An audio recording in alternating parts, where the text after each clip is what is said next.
Monsieur François Choquette, bonjour. Bonjour. Vous êtes porte-parole en matière de langues officielles à Ottawa depuis 2015.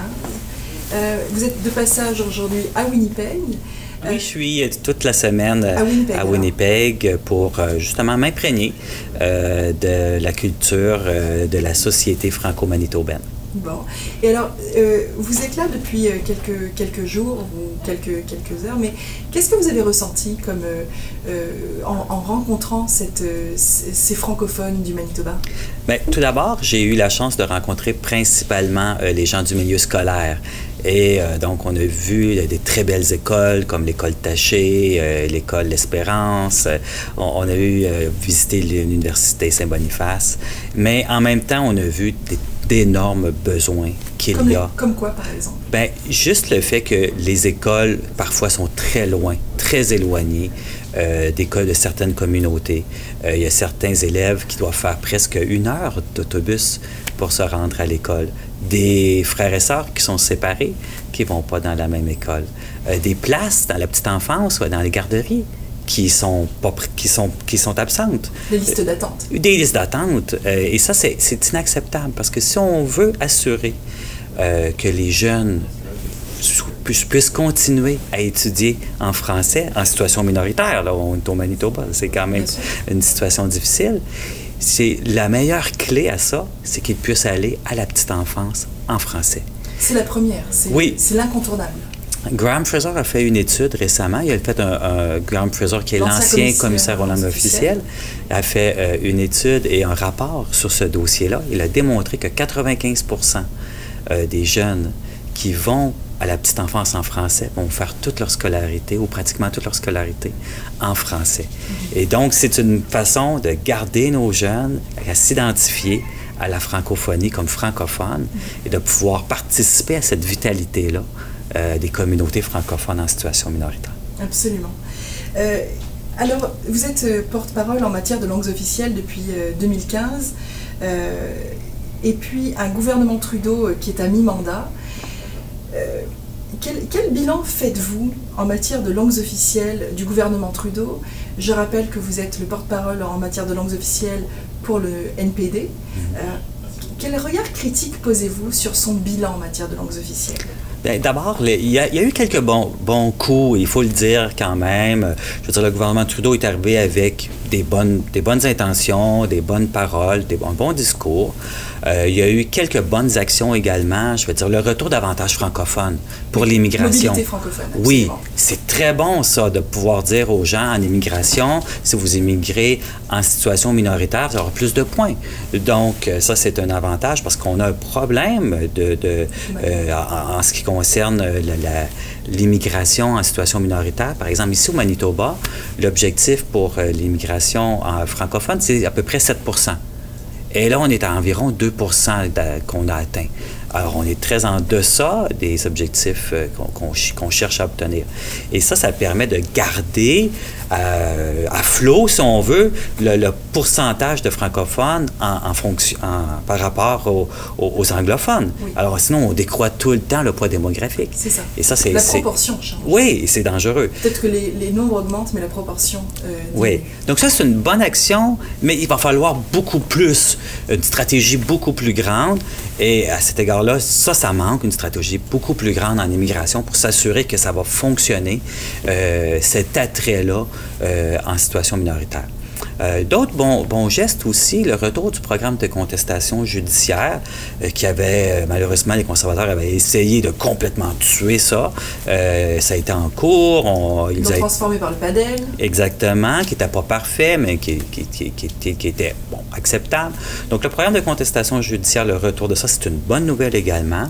On est quand même inquiet sur comment ça va se dérouler exactement, les ressources qui vont être allouées, qui va s'occuper de ça, qui va avoir la capacité de bien gérer ce programme de contestation judiciaire, mais les détails, le diable est dans les détails, comme on dit, mais en général, c'est une bonne nouvelle également. Est-ce que vous avez des suggestions, par exemple, pour le gouvernement dans ces détails-là, que ce soit au niveau de la stratégie en immigration dont vous parliez, ou pour le programme de contestation judiciaire? En immigration, c'est un énorme défi qui est vraiment pas facile à solutionner.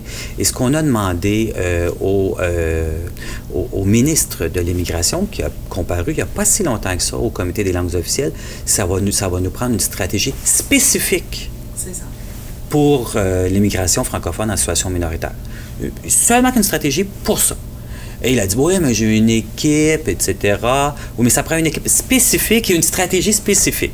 Et là, il a des cibles et il pense que c'est une stratégie. Et non. C'est des cibles, oui, c'est le fun. Voilà. Alors, c'est qu'on a essayé de lui expliquer. Et je me rappelle très bien parce que quand il a dit, oui, on a une stratégie, tout le monde, on se regardait, on l'a dit, c'est parce que c'est une recommandation du comité qui a été validée par les recherchistes. Et quoi, on est les seuls qui ne savons pas qu'ils avons une stratégie. Et bien sûr, je lui ai demandé qu'il me la montre, cette stratégie-là. Ce n'est que des cibles, ce n'est pas la stratégie efficace. Et ça prend vraiment une équipe qui est seulement dévouée à cela. Puis rappelons aussi que Mobilité francophone, ce n'est pas un programme d'immigration permanente, c'est un programme de visa de travail sur 2 années. Donc on n'est pas dans une stratégie à long terme là. Voilà. On est dans en train de mettre des pansements aussi. Oui, donc c'est un bon point, mais il faut l'étendre à une stratégie complète. Et bien sûr, c'est ce qu'il manque présentement, là, la vision de une personne responsable et une stratégie complète. Et quand j'ai demandé, par exemple, je m'excuse au ministre de l'Immigration, je lui ai demandé qui est le responsable de l'immigration francophone en situation minoritaire. Il a dit, ben, c'est moi. Ben, je dis, mon Dieu Seigneur, tu as bien d'autres choses à t'occuper. Toi, là, tu ne peux pas t'occuper en plus de toute l'immigration francophone en situation minoritaire. Ça te prend un responsable, il faut le nommer au plus vite. Et pourtant, quand on regarde un petit peu des organismes comme par exemple le World Trade Center de Winnipeg. Nous avons dans cet organisme-là un département qui est coordonné par une personne qui s'appelle Brigitte Léger.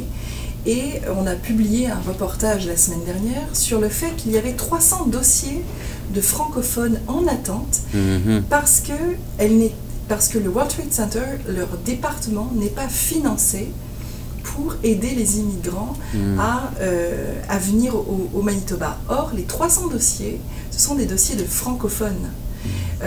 Et il n'y a aucun financement pour le World Trade Center de Winnipeg à ce niveau-là.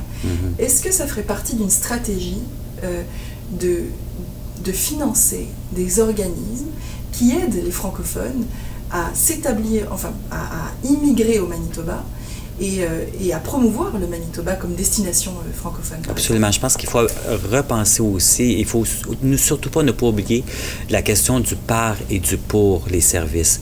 Donc, les services doivent être offerts par et pour les communautés en situation minoritaire qui, elles, ces communautés-là, connaissent leurs besoins. Alors ça, c'est extrêmement important. Et à cet égard-là, dans le futur plan d'action, moi, je sais très bien que la FCFA, sous Sylviane Lantier, avait même demandé que les fonds pour les communautés soient indexés dès l'année passée. Bien, dès cette année, dans le fonds financier. Okay. Oui. Et ça n'a pas été fait. Et présentement, on nous dit, attendez le plan d'action, attendez le plan d'action. Bien, on le sait, tous les organismes ont des besoins énormes, ont de la difficulté à avoir la rétention de leurs employés, de leur personnel, justement à cause du fait qu'ils n'ont pas les moyens de financer adéquatement, de donner des salaires adéquats à leurs employés, à leur personnel. Et ça, c'est un problème que j'ai entendu partout à travers le Canada. Et justement, il faut rapidement permettre au moins d'indexer. Ça fait 10 ans que les communautés langues officielles ont le même montant. C'est pas normal, là. Non, c'est une baisse. Voilà, c'est un appauvrissement, exactement. Économiquement, ça représente une baisse, absolument. Voilà. Donc, on a parlé des bons coups. Quels sont les coûts fatidiques, s'il y en a, qui ont été portés par le gouvernement Trudeau pour les langues officielles? Qu'est-ce que vous regrettez? Le plus grave... avant de parler du plus grave, qui est le plus récent, je vais aller avec le côté plus général, qui est quand même important. C'est l'approche quand même du gouvernement Trudeau. Et je pense que c'est un petit peu à cause du premier ministre lui-même qui ne comprend pas assez bien, je pense, la réalité des communautés en langue officielle. Et je pense qu'il comprend bien le bilinguisme. Lui-même, il se dit bilingue, et ça, je comprends. Je pense ça va bien, ce côté-là. Mais quand c'est le temps de dire, de nommer la ministre Joly, c'est maintenant la ministre du Patrimoine. Ça n'existe plus, les langues officielles. Par contre, quand il est arrivé avec le ministre de l'Environnement, il a dit le ministre de l'Environnement et des changements climatiques, parce que c'est très important, les changements climatiques, de lutter contre cela. Ou de l'immigration et des réfugiés. Voilà. Mais lorsqu'on a le patrimoine, on a enlevé le titre, la partie de langue officielle. Et ça, c'est un mauvais signe, un mauvais signal qu'il a donné, un recul malheureux. Et après, on l'a vu quand on lui a posé des questions, d'autres journalistes m'ont posé des questions, par exemple, sur, Ottawa, capitale bilingue, qu'est-ce que vous en pensez? Et là, il est allé dire une bourde, disons-là, et il a fait une gaffe, il a dit « pourquoi pas Gatineau, ville bilingue? » Ben, c'est parce que c'est pas la capitale. Il y en a une capitale au Canada. Et ça, et après ça, il a été obligé de dire « Ouais, j'ai été un petit peu baveux, ça. » Mais on ne peut pas tout le temps faire des gaffes quand on parle des langues officielles, il faut faire attention.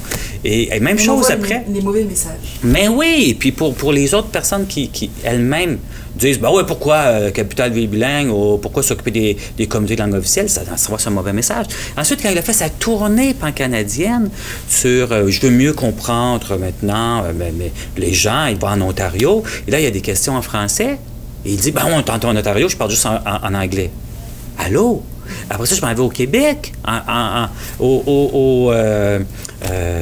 les cantons de l'Est, où il y a une grande population anglophones, bien sûr, dans la population dans la communauté dans les cantons de l'Est, pardon.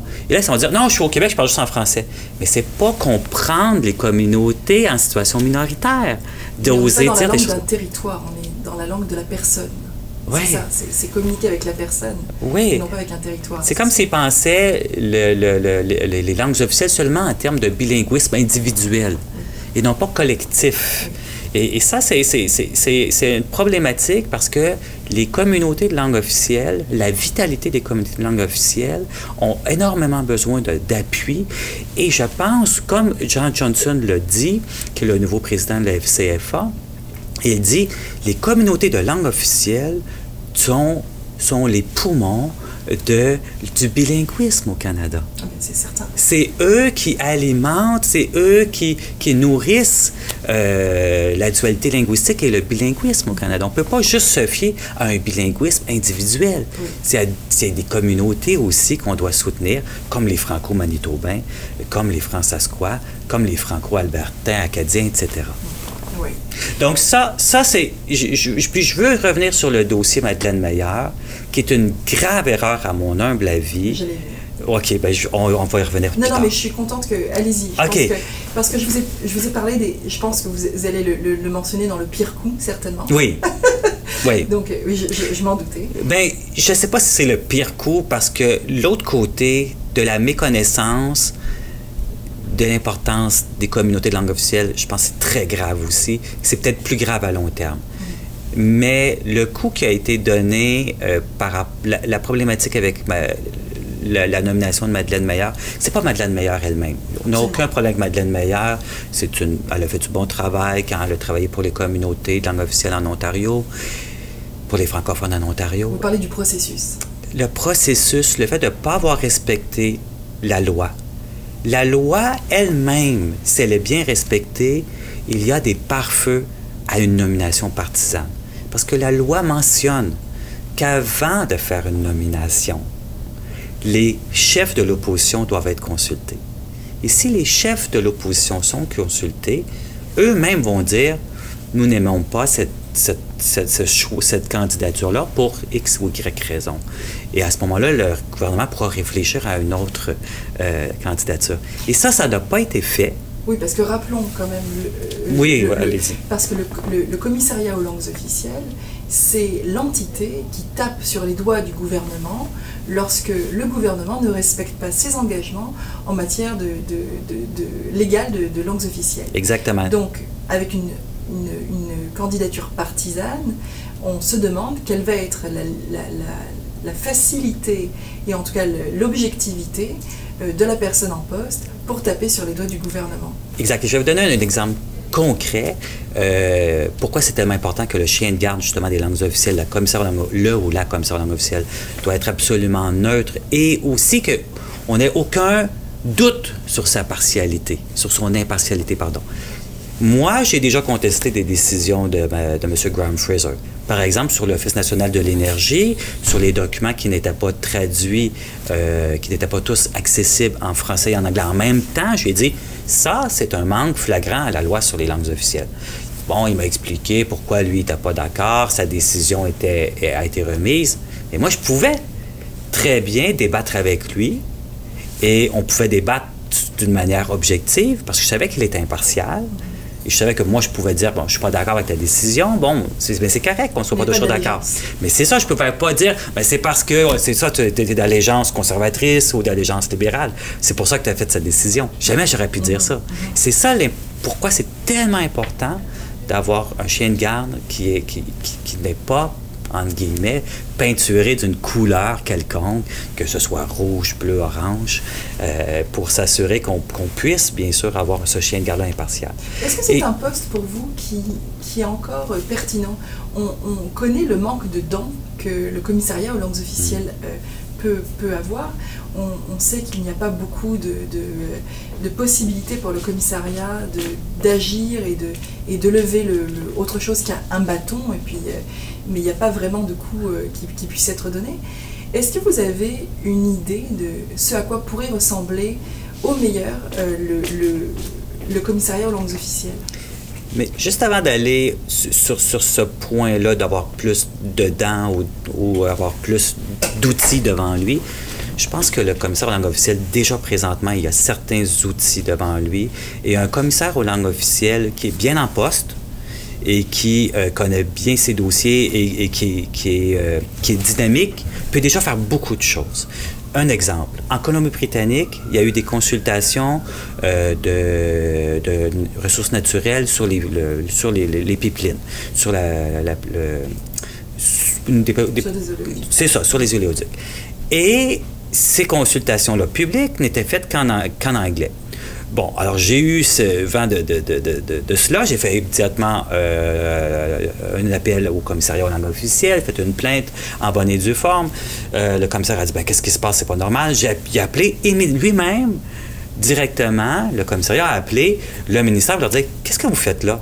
Il y a des communautés de langue officielle dans les endroits où vous faites vos consultations et vous les faites seulement en anglais. Ah oui, c'est un oubli, c'est une erreur, on va corriger tout de suite. Faites-le, puis on va vous faire un rapport pour pas que vous recommenciez. Hein? Alors, tout de suite, le commissaire a des outils, des possibilités, s'il est dynamique, s'il est en avant-scène, pour faire des choses. Même chose dans le dossier, par exemple, ici, que la Société franco-manitobaine a mené de front, soit pour la redéfinition de qu'est-ce que c'est qu'un francophone. Par exemple, un dossier qu'a longtemps défendu. Marie Chaput. Oui, la sénatrice Chaput, et, sur laquelle il faut continuer d'ailleurs à se battre. Et, donc, loi S-220. Exactement. Donc, ce projet-là, cette modification-là de la définition d'un francophone est extrêmement importante pour qu'on arrête de diminuer les services et les désignations de services d'endroits où on peut avoir des services bilingues. C'est extrêmement important. Et le commissaire aux langues officielles fait partie de cette plainte-là en cours. Donc, ça, c'est une autre façon qu'il peut très bien travailler. Et donc, pour ça, c'est important d'avoir un commissaire, premièrement, qui est en place, qui sait qu'il va rester pour longtemps. Là, le problème qu'on a, c'est non seulement il y a eu le dossier de Madeleine Meillard, mais en plus, alors que la ministre Joly savait très bien, ministre du Patrimoine Joly savait très bien, que le mandat de Mme Séclé, qui est commissaire par intérim, se terminait, elle a laissé traîner le dossier et nous avons été 4 jours sans chien de garde pour les langues officielles. 4 jours où je n'aurais pas pu prendre le téléphone pour rappeler, ou une autre personne, pas juste moi, mais d'autres organismes ou citoyens n'auraient pas pu prendre le téléphone pour dire « je fais une plainte », il n'y aurait pas eu personne qui aurait pu prendre le téléphone pour dire au ministre des Ressources naturelles « Hey, il y a quand même des fonctionnaires qui marchaient pendant ces 4 jours-là. Oui, mais pour les dossiers en cours. Il n'y a rien de nouveau, il n'y a pas personne qui aurait pu prendre le téléphone, qui aurait eu l'autorité de dire... D'intervenir. Voilà, tout de suite. Oui, alors, bon, c'est 4 jours, mais quand même, c'est... On aurait pu déposer une plainte, mais l'intervention n'aurait pas suivi. Voilà. C'est ça. Si on parle du commissariat aux langues officielles, comment est-ce que vous le rêvez, le prochain commissaire ou la prochaine commissaire, c'est quoi votre rêve? Oui. Bien, c'est toujours... je parlais avec Graham Fraser sur ce dossier parce que lui-même avait mentionné presque un an avant son départ... qu'il avait été d'ailleurs prolongé, donc il disait il faudrait bien qu'il commence à réfléchir un peu d'avance à mon successeur ou à ma successeur parce que je veux prendre ma retraite. C'est ce qu'il me disait. Il dit moi de l'avoir dit. Oui, et un an avant d'ailleurs son départ, il avait envoyé d'ailleurs une lettre au gouvernement pour qu'il réfléchisse aux critères et il a dit qu'est-ce que ça prend pour être un bon commissaire aux langues officielles? Bien sûr, être parfaitement bilingue. Avoir un bilinguisme qui est à un niveau assez élevé. Deuxièmement, si c'est possible, connaître la loi sur les langues officielles, une certaine connaissance. C'est pas essentiel, mais ça serait le fun. Ça serait vraiment une bonne chose. Et troisièmement, si c'est possible, en tout cas un des deux, connaître les communautés de langue officielle. Alors, si la personne ne connaît pas les langues officielles, elle devrait connaître les communautés de langue officielle, entre les deux ici.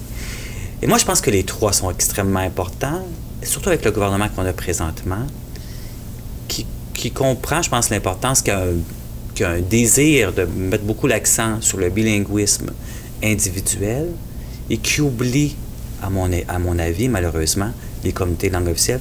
Donc, moi, je pense que ça va prendre une personne qui connaît très bien les communautés de langue officielle. Est-ce que ça relève du commissariat ou est-ce que ça pourrait relever du commissaire d'agir en tant que promoteur de la langue et promoteur de la dualité linguistique? Absolument. Est-ce qu'on a besoin de quelqu'un, excusez-moi pour M. Fraser, mais un peu plus sexy, j'ai envie de dire, un peu plus engagé dans la promotion plutôt que dans le bâton?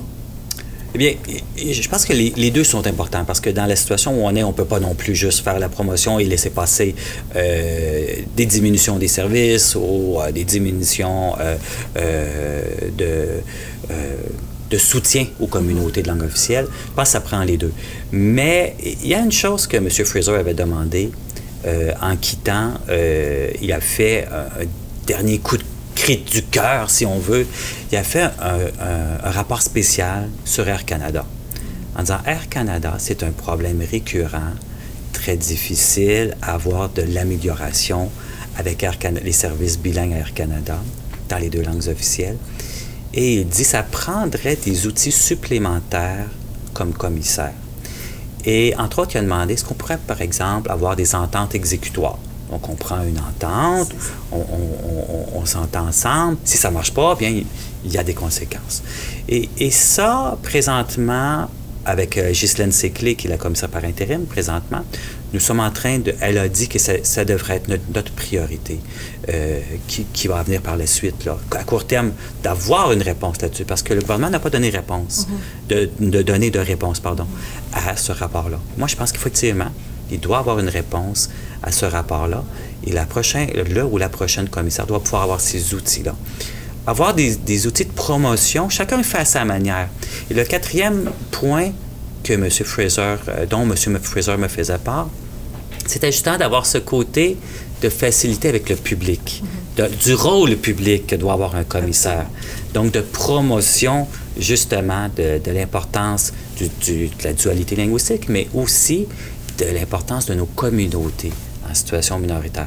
Et je reviens là-dessus, je pense vraiment avec le prochain plan d'action qui s'en vient, avec la nomination d'un prochain commissaire qui s'en vient, on doit miser sur le fait que les communautés sont à la base même, à la source même, les poumons, si on peut se permettre de dire, de toute l'identité canadienne.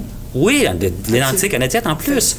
Oui, au fait, oui. Parce que s'il y a bien une chose qui différencie les Canadiens de leurs voisins du Sud, c'est certainement en premier lieu le bilinguisme. Exact. Et, on est connu, quand les gens pensent au Canada, ils pensent à deux langues automatiquement. Et c'est peut-être le moment de faire briller un peu plus ça Oui, absolument, parce que, par exemple, ma conjointe qui vient de la Colombie, elle a immigré ici, et quand elle a immigré ici, justement, elle pensait que le Canada, c'était français et anglais. On parlait français et anglais partout. Et voilà. Et, mais elle est en train de penser à notre rêve. Oui, exactement. Mais je pense qu'effectivement, on peut vivre en français partout au Canada, à peu près partout au Canada, dans chaque province, mais c'est pas assez connu. Et la vitalité de nos communautés doit être soutenue encore plus, parce que les communautés ont une vitalité présentement. Oui. Il y en a qui est très bonne, il y en a qui est moyenne, il y en a qui sont en perte de vitesse. Donc, elles doivent tous être soutenues. Et ça permet par la suite de soutenir le bilinguisme canadien. Ici, on a beaucoup entendu parler, à La Liberté, on a fait des sessions de café-rencontre avec des lecteurs. Et on a fait une session sur l'immigration. Et lorsqu'on a parlé d'immigration, le problème récurrent, c'était celui de la reconnaissance des diplômes. Et puis, les gens arrivent au Manitoba ou au Canada en général en se disant, bon, ben moi j'arrive de la France, de la Belgique, de l'Afrique du Nord, je parle le français et je vais pouvoir pratiquer puisque ma langue est officielle. Et puis là, on se rend compte, et puis je sais très bien que c'est un problème d'ordre professionnel, mais est-ce qu'il n'y aurait pas quelque chose à faire à ce niveau-là à Ottawa pour aider les immigrants francophones à s'intégrer mieux au niveau professionnel dans nos provinces respectives? Oui, parce qu'on a parlé tout à l'heure d'école, de scolarité pour les jeunes, mais pour les adultes, il faut travailler. Et donc, si on ne peut pas travailler en français ou au moins utiliser son français quelquefois, eh bien, on peut effectivement perdre cette identité francophone. Alors, c'est extrêmement important de soutenir. On a les RDEE, je pense qu'on les appelle. Les RDEE Canada, oui, effectivement, qui donnent un petit coup de main pour s'assurer de l'employabilité en milieu francophone. Est-ce que c'est suffisant? Probablement pas. Donc, il faut continuer à les soutenir. Ils ne peuvent pas intervenir auprès des ordres professionnels. Non. Par exemple, des infirmières qui arrivent de la France, de la Belgique ou de la Suisse ou d'ailleurs de n'importe quel autre pays francophone et qui arrivent dans les provinces de l'Ouest ne peuvent pas être embauchées puisqu'elles sont... il faut qu'elles passent des tests d'anglais qui sont excessivement difficiles et puis après qu'elles repassent tout leur diplôme, alors que contrairement, des gens qui arrivent de Grande-Bretagne, que ce soit d'Irlande ou d'ailleurs, ont des accès directs au niveau de l'immigration. Alors ça, c'est quand on parlait de stratégie au départ par rapport à l'immigration, ça c'est un point sur lequel il va falloir travailler. Absolument. Parce que quand on disait, oui, vous avez des cibles, présentement, le ministre de l'Immigration disait, oui, mais on a des cibles, mais c'est pas une stratégie. Et quand on dit, ça nous prend un responsable sur lequel à qui on peut appeler et lui dire, regardez, on a des immigrants francophones qui... Puis en plus, on a besoin de ces infirmières-là et puis de ces gens en santé parce qu'on a de la difficulté à avoir de l'accès en santé en français au Manitoba et ailleurs en situation minoritaire. Alors, on a besoin absolument de ces gens-là pour qu'ils viennent s'intégrer dans notre communauté au travail en santé. Et si en plus on leur met les bâtons dans les roues, alors là, on a un problème. Et ça nous prend la personne responsable qu'on pourrait appeler et qu'on pourrait s'asseoir, avec laquelle on pourrait s'asseoir et essayer de trouver des solutions. Pas juste des cibles. Non, pas juste des cibles. Faire des chiffres, c'est possible. Je pense qu'on va se quitter sur une dernière question. Comment est-ce que vous avez l'impression que les communautés de langue officielle en situation minoritaire sont vues par Ottawa? Est-ce que vous sentez qu'il y a une réelle importance donnée à ces communautés-là? Vous parliez tout à l'heure d'une méconnaissance de la part du gouvernement de ces communautés-là. Qu'est-ce que vous aimeriez qu'il se passe pour nos communautés? Quand j'ai été nommé porte-parole pour les langues officielles en 2015, j'ai appelé Mélanie Joly et puis le secrétaire parlementaire de l'époque qui était M. Randy Boissonneau. Et je lui ai dit, il faudrait peut-être qu'on trouve le moyen d'accueillir de nouveau les communautés de langue officielle sur la colline. parce que malheureusement, sans vouloir trop faire de politique partisane, sous les conservateurs, ça a été difficile. La porte était plutôt fermée. Et je dis la meilleure façon, c'est ramenons les associations, les organismes sur la colline, invitons-les, qui viennent parler à tout le monde, aux conservateurs, aux libéraux, aux néo-démocrates et aux autres partis, pour justement qu'ils leur présentent, voyez-vous, on est accessible pour vous, qu'est-ce que c'est vos besoins, qu'est-ce que c'est vos missions, quels sont les défis auxquels vous faites face. Et ça, c'est la première chose que j'ai faite en 2015, quand j'ai été nommé porte-parole. Et ça a été porte-parole des langues officielles, puis ça a été un succès. Les gens ont aimé ça, les communautés, les organismes. Voilà. Alors, c'est la première étape qu'il faut continuer à faire ça. Accueillir et visiter aussi les communautés. Une fois que ça c'est fait, ça reste quand même un défi de présenter et de faire connaître les communautés de langue officielle à travers le Canada aux gens qui sont à Ottawa, aux députés. Pour les députés anglophones, c'est un défi aussi. Donc, ce sont des défis qui, pour eux, peut-être, ils pensent que le bilinguisme, les langues officielles, mais c'est une question individuelle. Et ils oublient le côté communautaire qui est extrêmement important. Et après ça, ils disent, bon, pas besoin d'un journal, individuellement, on peut lire sur Internet et ça fait l'affaire. Voyez-vous la difficulté qu'on a encore aujourd'hui, et je le sais parce que c'est un défi auquel je fais face moi aussi. J'essaie d'expliquer à mes collègues et j'essaie d'expliquer aux gens que non, les communautés, le tissu communautaire est extrêmement important si on veut que les francophones puissent s'épanouir dans toutes les provinces en situation minoritaire. Et donc, ce défi-là reste énorme à relever et je continue à le faire personnellement et je pense qu'il ne faut pas que je sois le seul à le faire, bien sûr. J'essaie d'expliquer aux autres députés. Et ce qui nous manque présentement, Mélanie Joly fait beaucoup de travail pour le patrimoine. Elle ne peut pas s'occuper en plus de toutes les langues officielles. Est-ce qu'il faudrait que ce soit un ministère séparé? Peut-être pas séparé, mais ça prend à ce moment-là un secrétaire parlementaire qui est très passionné, qui est très dynamique, qui est partout. Voilà. Alors, présentement, nous avons un secrétaire parlementaire qui comprend très bien le bilinguisme, mais malheureusement, j'ai rien contre le présent secrétaire parlementaire, c'est une bonne personne, mais il connaît moins bien les communautés de langue officielle en situation minoritaire. Je ne pense pas qu'il soit déjà venu vous rencontrer au Manitoba.